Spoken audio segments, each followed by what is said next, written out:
Good morning, শুভ সকাল। আশা করি সবাই ভালো আছো, আমরাও ভালোই আছি। তো এদিকে সকাল সকাল ঘরটা সুরে নিয়ে ঘরটাও মুছে নিলাম, তারপর যাবো উঠান ঝাড়ু মারতে। তো এদিকে সব কাজ বাসি কাজকর্ম সেরে আমি চলে এসেছি সিধা রান্নাঘরে। কারণ কি, আর বাবা অফিস যাবে, টিফিন বানাতে হবে, তারপর আমাদের সকালে নাস্তাও বানাতে হবে। তাই তো ওর বাবাকে পাঠিয়ে দিয়ে তারপর আমরা রুটি বানিয়ে নিচ্ছি, রুটি খাবো। কারণ কি, কালকে বৌদি এসেছিল, বৌদি এবার চলে যাবে, তো বৌদি তো সকালে ভাত খাবে না, তাই রুটি বানিয়ে নিচ্ছি। আর এদিকে নিরামিষ তরকারি করেছি আর সিম বটি করেছি রুটি দিয়ে খাওয়ার জন্য। তাই এদিকে আমি রুটি ভাজছি আর বৌদির সঙ্গেও কথা বলছিলাম। তারপর বৌদি রেডি হয়ে বেরিয়ে গেল এখন যাওয়ার জন্য। তা আমি বললাম দুপুরটাও থেকে যাও, বিকালে চলে যেও। বললো যে না, কালকে রাতে তো থেকেছি, তা আর থাকবো না। তো এদিকে বৌদি চলে গেলো, তারপর আমি ধুয়ে নিচ্ছি কতগুলো কাপড় আর একটু জমা ছিল, তো এগুলো ধুয়ে নিই। তারপর যাবো একটু বাজারে, একটু দরকার আছে, তো লাইলিন টাইলিন আনার আছে, ওই জন্যই যাব। তো কাজকর্ম সেরে রেডি হয়ে বেরিয়ে পড়লাম। আমি দোকানেও যাব লাইলিন আনতে, আর এক কাস্টমারের ঘরেও যাব, কয়টা ব্লাউজ আছে আনতে যাব। তো ঘর থেকে বেরোনোর সময় মেয়ে বলে দিয়েছিল মা কিছু নিয়ে আসবে, তাই চিপস আর কোল্ড ড্রিঙ্কসের কথা বলেছিল।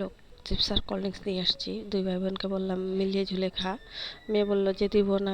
আমি বললাম কেন দিবি না, মিলে ঝুলে খেতে হয়, মিলে ঝুলে খা।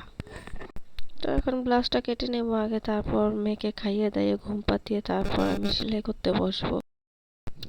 তো বসে বললাম কাপড়টা কাটতে আমি, আর এদিকে মেয়ে খেলাধুলা করছে, ওই ঘরে যায় একবার এই ঘরে যায় একবার, মানে দৌড়াদৌড়ি করছে। তো আমি ভাবছি এবার এদিকে আমার কাপড়টা যেন নষ্ট না হয়ে যায়, আর ওর হাত পাও যেন কেটে না যায়, ব্যথা যেন না পায়। কিন্তু ওকে বললেও তো ও শোনে না কথা, তার জন্য আর ওর সঙ্গে আর চিল্লাচিল্লি করছি না, আমি তাড়াতাড়ি করছি যে তাড়াতাড়ি কেটে আমি উঠে যাই। তো ওকে ঘুম পাতিয়ে ব্লাউজটা রেডি করে নিয়েছি, দেখতেই পাচ্ছ। আর এখন আমি যাব এটাকে দিতে, কারণ কি ওদের রিসেপশন আছে, বেরোবে, ফোন করছিল আমাকে, তাই। তো আমি বেরিয়ে পড়েছি ওটাকে দিয়ে একটু কিছু নিয়ে আসবো টিফিন, ওদেরকে টিফিন দিইনি এখনো।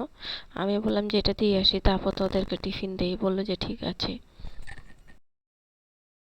তো ওদের টিফিন টিফিন নিয়ে বেরোচ্ছিলাম দোকান থেকে, তো সামনে দেখি মিষ্টি কুমড় বিক্রি হচ্ছিল। তো আমি বললাম ভাই কত করে, বললো বড়টা 40 টাকা আর ছোটোটা 20 টাকা। তো আমি বললাম একটা ছোটো চায়ে দিয়ে দে। তো একটা ছোটো চায়ে নিয়ে নিলাম আমি মিষ্টি কুমড়, কালকে কিছু একটা করবো। তো চলে এসেছি রাত্রে ডিনারের ব্যবস্থা করতে। তো পরের ব্লগে আবার দেখা হবে তোমাদের সাথে। আজকে এই পর্যন্তই। ভালো লাগলে লাইক করে দিও, সাবস্ক্রাইব করে দিও, কমেন্টে জানিও। Tata, bye bye, good night.